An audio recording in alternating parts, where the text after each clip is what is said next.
Basically میں یہ کہتا ہوں کہ ایک انار 100 بیمار والی جو بات ہے وہ غلط ہے۔ میں سمجھتا ہوں کہ ایک انار اور 100 بیماری کا علاج اس کے اندر موجود ہے۔ اس کا بدقسمتی یہ ہے کہ ہمارے معاشرے کے اندر کھٹی چیزوں کو سمجھا جاتا ہے کہ یہ صحت کے لیے نقصان دہ ہے۔ ایک مریض میرے کلینک پہ آیا اور اس نے بتایا کہ کھانسی ختم نہیں ہو رہی اور کافی علاج کر چکا، تو میں نے اس کو کہا کہ اندر سے تمام جیسے آپ انار جو ہے اس کو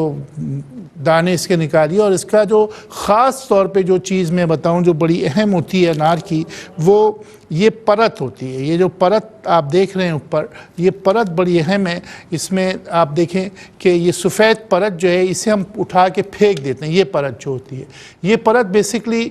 یہی ایسی ہے جو اینٹی وائرل بھی ہے، اینٹی کینسر بھی ہے، اور اگر آپ کے منہ میں چھالے بھی ہو رہے ہیں تو صرف یہ پرت نکال کے اور اس کو کھائیے تو وہ بھی صحیح ہو جائیں گے، اور یہ صحت کے لیے بہت اچھی ہے۔ تو اس کے سمیت ہمیں دانے کھانا ہے، کیونکہ یہ دیکھیں اندرونی طور پہ اس کو غلاف چڑھا دیا گیا ہے، اور اس پرت کے بارے میں یہ ہے کہ یہ بہترین شفا ہے، اور اس کو بعض دفعہ سکھا کر اور زخموں پہ بھی لگایا گیا وہ ٹھیک ہے، لیکن مختلف اوقات میں اس کو مختلف طریقے سے استعمال کیا گیا۔ تو اس پرت کی بڑی اہمیت ہے جسے ہم پھینک دیتے ہیں۔ ذرا سے آپ سب سے پہلے پرت کھا لیجئے، اس کے بعد اس کے دانے کھائیے تاکہ آپ کے منہ کا، کیونکہ ہلکا سا یہ کڑواہٹ ہوتی ہے پرت کے اندر۔ دوسری چیز جو ہم سمجھتے ہیں کہ وہ یہ ہے کہ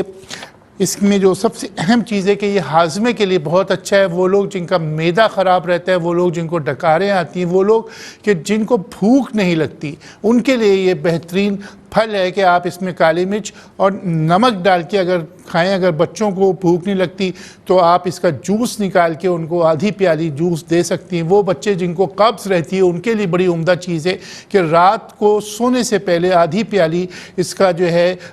جوس جو ہے وہ دے دیا جائے بچوں کو۔ اور ہم اگر یہ بات کرتے ہیں تو تحقیق کے ساتھ کرتے ہیں کہ اس کو اس انداز سے دیجئے، لیکن یہاں پر نہیں، اس سے ورم آ جائے گا، اس سے گلے خراب ہو جائیں گے، اس سے ٹونسلز ہو جائیں گے۔ جو کانسیپٹ مس کانسیپٹ لوگوں میں ایسا ہرگز نہیں ہے، یہ اللہ تعالیٰ کی دی ہوئی چیز ہے، اور اس میں وٹامنس وغیرہ میں نے سب آپ کو بتائے کہ اس میں وٹامن ای آنکھوں کے لیے بہت عمدہ ہوتا ہے، وٹامن سی جگر کے لیے بہت اچھا ہوتا ہے۔ اسی طریقے سے اگر ہم یہ سمجھتے ہیں کہ یہ دل کے لیے بڑی عمدہ چیز ہے کہ دل کی بند رگوں کو بھی یہ کھول دیتا ہے کہ اگر آپ اس کا روزانہ آپ 40 دن تک کے ایک گلاس جوس پیجئے تو یہ دل کی بند شریانوں کے لیے بھی بڑی عمدہ چیز ہے، اور قلب کے لیے ایک بہترین ٹونک ہے۔ پلپیٹیشن کو یہ کنٹرول کرتا ہے، اور اس کے لیے سفید زیرہ بڑی عمدہ چیز ہے کہ آپ نے سفید زیرہ، کالی مرچ اور ہلکا سا نمک جو ہوتا ہے کالا نمک، وہ ڈال کے ایک تیار کر، جب بھی آپ انار کا جوس پئیں اس کے اندر یہ 2 چٹکی جو ڈال دیا کرے، اور اس کا ایک ٹائم جو ہے صبح کے وقت ہے، یعنی کہ ناشتے میں آپ کو روزانہ کم از کم 300 ملی گرام مینز بڑا والا گلاس، یہ جو گلاس ہے یہ 250 کا ہوتا ہے، تو اس سے بھی جو بڑا گلاس یا یہ گلاس آپ 1.5 گلاس جو ہے آپ جوس کا پئیں گے تو اس سے آپ کو ہر قسم کی، یعنی کہ بعض دفعہ تو باہر کے ممالک میں اس پہ جب ریسرچ ہوئی تو انہوں نے بتایا کہ کرونک پیچش جو ہو جاتی ہے، یعنی کہ ڈائریا کی بات کر رہا ہوں، کرونک ڈائریا کے لیے دنیا کی دوائیں استعمال کی گئیں، لیکن حتمی طور پہ میں نے خود آزما کے دیکھا۔ پچھلے 2 مہینے پہلے میں خود اس بیماری میں چلا گیا تھا، بہت زیادہ پیچش ہو گئے، دوا کوئی کام نہیں کر رہی۔ لیکن جب انار کے چھلکے لیے گئے، انار کے سوکھے چھلکے لیے گئے اور ان کا پاؤڈر کر کے